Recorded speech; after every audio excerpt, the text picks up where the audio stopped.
స్టేషన్లో మనకి ఇలా బాక్సెస్ లాగా కనిపిస్తూ ఉంటాయి. ఇవేంటంటే స్మార్ట్ గషాపోన్స్, అంటే ఇందులో టాయ్స్ ఉంటాయి అనమాట. మనం కాయిన్స్ వేసి తిప్పితే టాయ్స్ అనేవి బయటకు వస్తాయి అనమాట.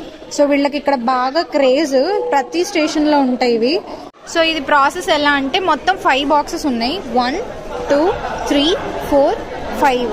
సో 5 బాక్సెస్కి ఇది మెయిన్ అనమాట. ఇక్కడ మనం స్క్రీన్ని టచ్ చేయాలి.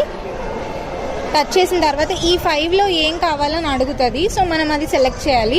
సెలెక్ట్ చేసిన వెంటనే పాస్మో కార్డ్ లేదా యాప్ ఉంటుంది, దాని క్యూఆర్ని ఇక్కడ స్కాన్ చేయాలి. ఐసీ కార్డ్ని ట్యాప్ చేయాలి. ట్యాప్ చేసి మనకి ఏదైతే కావాలో వీటిల్లో అది తిప్పాలన్నమాట. తిప్పితే దీని లోపల నుంచి ఒక టాయ్ అనేది బయటకు వస్తుంది అనమాట. పర్టికులర్గా ఒకటి అని సెలెక్ట్ చేయలేము, ర్యాండమ్గా ఒకటి వస్తుంది. సో అందులో ఒక టాయ్ ఉంటుంది అనమాట. సో అలా వీళ్ళు గేమ్స్ బాగా ఆడుతూ ఉంటారు. ఇవి ప్రతి స్టేషన్లో ఉంటాయి అన్నమాట.